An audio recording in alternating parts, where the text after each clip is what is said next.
right, let's rock and roll here, everybody. I'm just going to dive right in. So the whole goal of my message is to set ourselves up to confidently present, position, and close more Cutco kitchens now and over time. And I'll just tell you that based on everything that's been shared so far today by Matt, by Curtis, by Kelly, it's all so powerful information. What I'm going to share with you fits right in with it all. So I'm very excited to introduce this to you and share this with you. So we're going to talk about 5 main things, right? When it comes to framing the Cutco kitchen, we're going to talk about your paradigm. We're going to talk about your tools. We're going to talk about what to do at the beginning, the quality questions to use to transition throughout, and also how to frame an upserve and also how to frame for the future. The reality is not everybody's going to buy a Cutco kitchen right now, but that doesn't matter. What matters is that we're showing it to them. We're introducing the program to it. We're helping them understand how to utilize that program to their advantage, not only today, but also in the future if they can't or don't want to get it today. And we're planting seeds and setting ourselves up to make the next order with that customer even easier than this order was, and then the next order after that even easier than the second order and the first order were. And so everything that Matt shared earlier about how to set up and introduce packages, everything that Curtis shared about how to leverage our programs and our tools to put ourselves in the customer's shoes and get them thinking right, all of that stuff fits with what we're talking about today. So let's start with managing your own paradigm. Remember that whatever events you're at, wherever, whether you're in a customer's home or whatever, it doesn't matter. Clients already invest these kinds of dollars on a regular basis. I just bought a new house. I just paid a guy $10,000 for concrete, for 2 garages full of concrete. And then I just wrote him an $11,000 check yesterday for boards, a little bit of insulation, and some drywall. So, people come to these events, whether it's the state fair, the home and garden show, some little festival you're at, it doesn't matter. They're spending thousands of dollars, if not tens of thousands of dollars on hot tubs, mattresses. Amy's out shopping for laying down on purple mattresses today. I'm sure that when she comes home tonight and says, "Happy anniversary, honey, I just bought us a new bed," it's going to have cost me thousands of dollars. So they're spending money on hot tubs, mattresses, massage chairs, competitive cookware brands, cars, all of this stuff already at the events that we're already working. If they don't spend it with you, they're going to spend it somewhere. You have to train your brain that this is something people are already doing. It makes sense to offer people tens of thousands of dollars worth of Cutco. Any combination of, also think about how you think about what qualifies as a Cutco kitchen. In my mind, in my experience, what I found to work best is any combination of a knife set, an upgrade, a flatware set, or a cookware set. Any combination of those 3 things together can qualify as a Cutco kitchen. So often I'm upgrading people to their basic Cutco kitchen with plans to upgrade them down the road to their complete Cutco kitchen, right? If you show it, you will sell it. The opposite is also true. If you don't sell it, you will never sell it. So the bigger that we start with a customer, the bigger that we finish every time. Those are 2 guiding mantras that I remind myself of on a daily basis. Not just when I think I'm with a qualified prospect, but reminding myself to think this way and talk about these things with every client, no matter what they're interested in. So first thing that we have to frame with is we have to frame with our tools. Everything should be branded with the Cutco kitchen. At events, you should always have all together within reach or easy access of your display or your station, a bigger knife set, cookware and flatware, plus have a Cutco kitchen backdrop, a Cutco kitchen brochure, laminated. Thank you, Roger, for the idea to laminate my Cutco kitchen brochure. That has been money, and it has saved me from having to buy them over and over again or having to show customers a crappy-looking piece of or crappy-looking tool. I love it when it's clean, fresh, crisp, and looks brand new. The best way to do that, take it to Office Max and laminate it. They can do the whole thing folded out. You just fold it together and put a heavy ultimate set, flatware chest on top of it for a few days, and the thing always lies flat. Also have a kitchen comparison just in case they're not believing that it can cost this much for this much kitchen stuff. And then, of course, always have your Cutco kitchen deal sheets so that when they express interest or when they give you permission to show them what the package looks like and how the program works, you can pull out that deal sheet and price position effectively. Let's talk about what to frame at the beginning. How do you frame the Cutco kitchen at the beginning? Here's what I say. Just so you know, Mrs. Jones, most of our clients are working on building their Cutco Dream Kitchen. This helps you make sure that you've invested just once in the best quality knives, flatware, cookware, and kitchen accessories. that are backed by the best guarantee in the industry so that you never have to invest that money again. This piques people's interest. It gets them thinking about like, oh, what could my dream Cutco kitchen look like? What would it be like if I had, what people are doing this? I want a Cutco dream kitchen. How does that work, right? And then I say, what I'll do for you is take just a quick minute to make sure you know about all of your programs and options so that you can let me know what might work best for you. Sometimes people start with the knife set or upgrade package, then work into the other parts of the kitchen. And many times people like to just knock it out all at once so they get the most bang for their buck. When you take advantage of our programs, Mrs. Jones, that's where you're going to qualify for and be able to utilize our best discounts. And if you like the idea of upgrading your kitchen, make sure you ask me about the extra specials I do for my clients who bundle multiple packages together. And don't worry, I know I'm covering a lot and I'm going through it quickly. I'm doing that intentionally because I already typed all this out into a handout for you, and I already sent a link to the handout. I posted it in the chat box. I'll post it in the group me later. And we'll even make sure you get an email with access to the audios, the videos, and all of my notes that I've been sitting here scrambling to get and capture from Curtis and Matt and everybody else. So that said, let's talk about framing with quality transition questions throughout. I love this stuff. Kudos to Luke, like shout out to Luke Mills for giving me this information recently, actually, especially when it comes to framing at the upsurge. So when you want to frame the Cutco kitchen throughout your approach, hey, out of curiosity, I'm just curious, in the next few years, do you see yourself replacing either your knives or cookware or your flatware? Okay, cool. Hey, which would you see yourself replacing first, second, and third? I'm just curious. I'm just interested in learning more about your kitchen and how I could best serve you right now. I love the ideas that Matt shared about, those money lines that you plant throughout that, when it comes to our guarantee, when it comes to, everything being US made, when it comes to closing, using those money lines in addition to these lines gives you the information that it plants seeds very softly throughout your approach so that they're naturally thinking about knife sets, cookware, flatware, business gifts, family program gifts, and all of that. And then when you use these quality questions, it gets them expressing to you the information that you need to know on what makes most sense for them today and what might make most sense for them in the future, and also kind of where their thinking's at so that you can then tailor and frame your closing conversation with them in a way that aligns with what they've already expressed to you about themselves and their own personal situation. So somebody, for example, might say to me, honestly, I really like the cookware that we have. It's really nice. I'll be like, oh, cool. What kind of cookware do you have? Well, we've got these new nonstick pans we just got like a year ago, and, they're working really good for us. So now I know, hey, I need to, when I go to introduce cookware to them, I need to do it in a way where it's real low key, and it's really more along the lines of like, hey, just so you know for the future, when that nonstick cookware wears out, which all nonstick cookware eventually does, it'd be really good for you to consider looking at the waterless cookware that we offer. While you're here, could I take just a quick minute just to introduce it to you so you at least know what you're considering when you are ready to upgrade your nonstick cookware once it wears out down the road?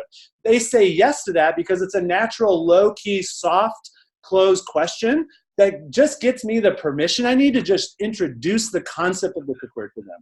I'm not going into it assuming that they're going to be interested or that they're going to want to buy it today because they've already expressed to me that they're good with their cookware. Because they said that doesn't mean I don't still try to introduce the cookware to them. I'm just going to change the way that I introduce the cookware to them. I'm also going to change the way that I build value in the concept of them bundling packages together today. Hey, you know what?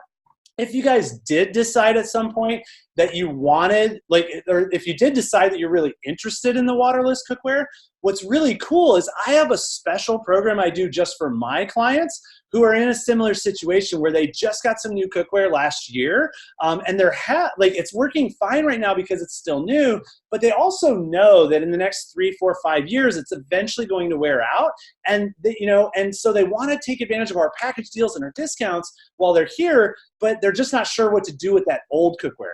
Again, this is a question that's in their head once they're interested in the package or the program, right? But they're not sure how to reconcile it. So I know based on the information that they shared with me how to reconcile that for them with my buyback program. I've got a buyback program where what we'll do is we'll actually get you the package discount plus an additional discount because we're going to let you we're going to buy back your cookware, let you trade it in for a bigger discount off of your new cookware set from Cutco. Then they're like, oh, tell me. And I just asked, would you like to know a little bit more about how that works? They say, sure. Okay, cool. Now I've got their permission and I'm only showing them something that they're interested in seeing now. And at my last service event, I had a couple that literally, like, legacy cookware set, they're like, their big hang up was, well, mom just gave us a set of cookware last year for Christmas. And I was like, okay, cool. Explain the buyback program for it, all that sort of stuff, like framed everything properly to help them see what their options were and how they could reconcile that decision to still get the cookware, even though mom gave them this cookware and they didn't want to offend mom. And they were like, okay, cool. And on the way out, I was like, hey, by the way, if you decide that you want to go ahead and get the cookware, just let me know. I mean, you could always keep the old set of cookware in the kitchen so the mom's not offended that it's not there, right? It's up to you. It's really about your health. It's really about your wealth. It's really about the next 20 or 30 years. I just care most about helping you do what you feel is best for you.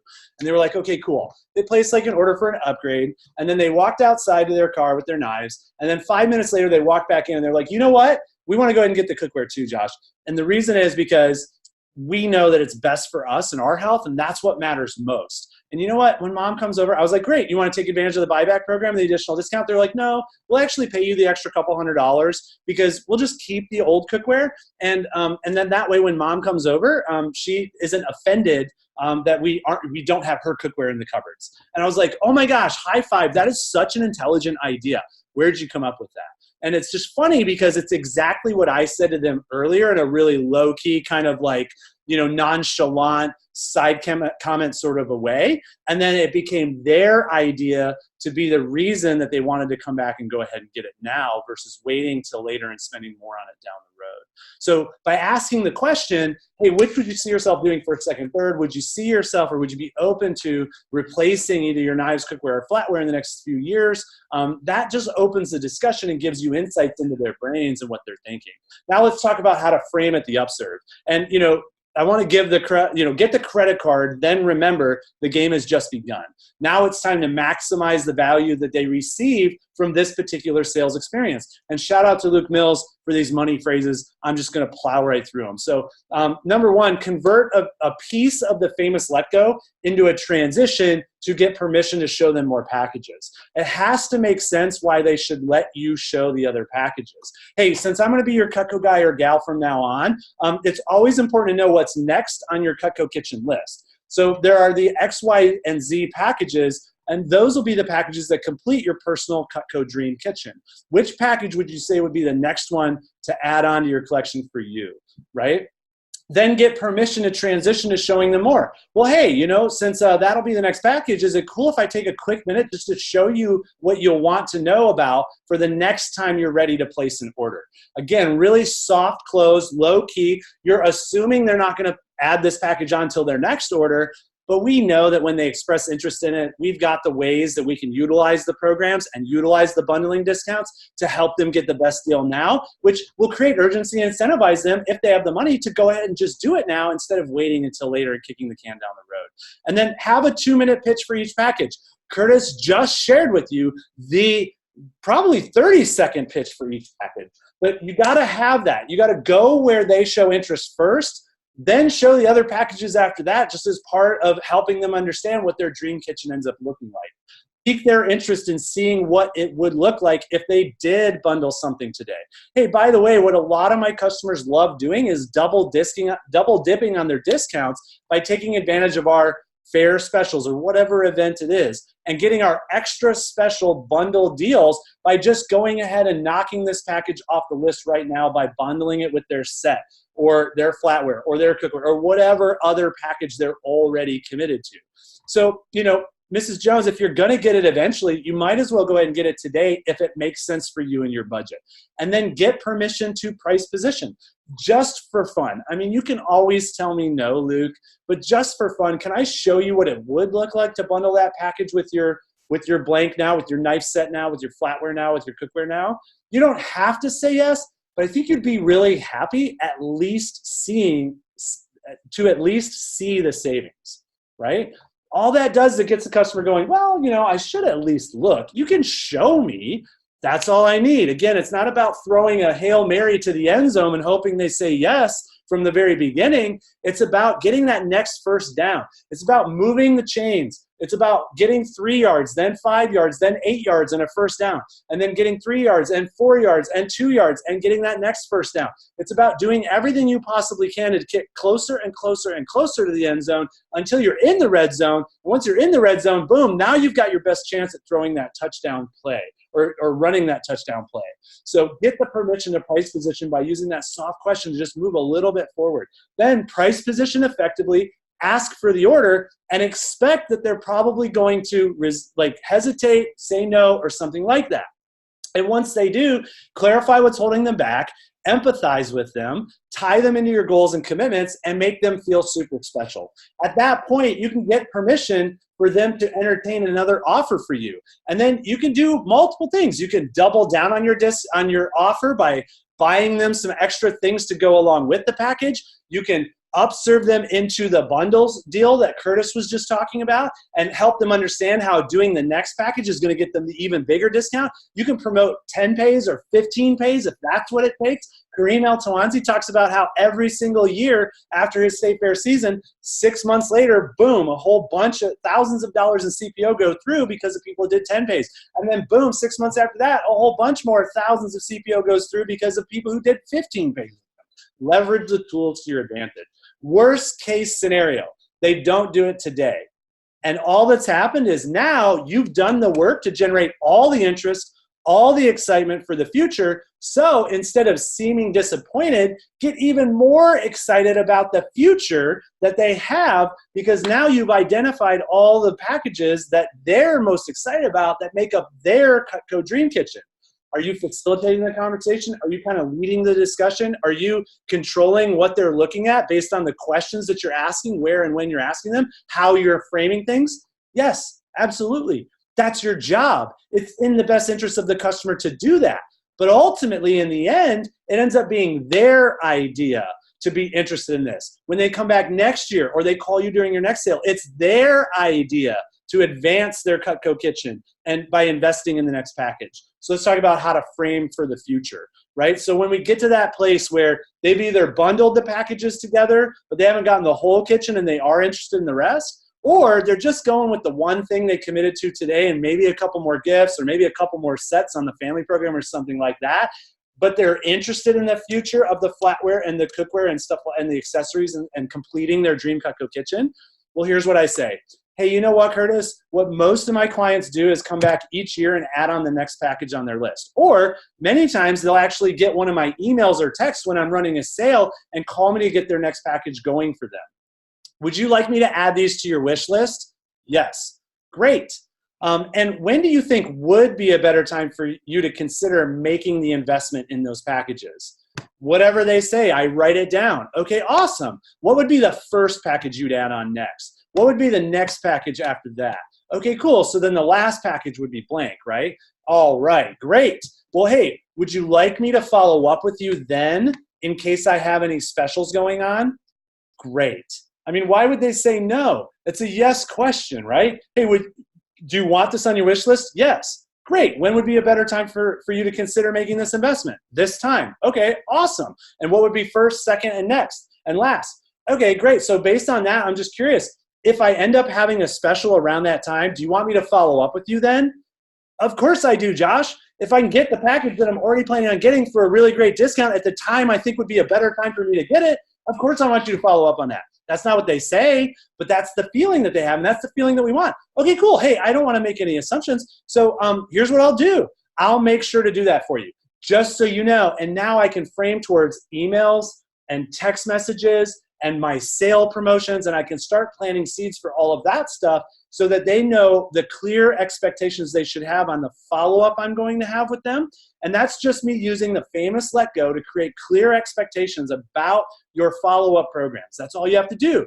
Use the famous let go, create clear expectations about your follow-up programs and how they should interact with you and how they should interact with your marketing moving forward. Everybody's different. Some people don't like running sale promos. They'd rather have their customers come to the booth. I think it's crazy, but okay, cool. More power to you. Then frame it up that way. Let them know. Use the famous let go to let them know how they should expect to communicate with you in the future and what they should do when they are ready to take advantage. And then the last thing that you have to do is make notes on the order form.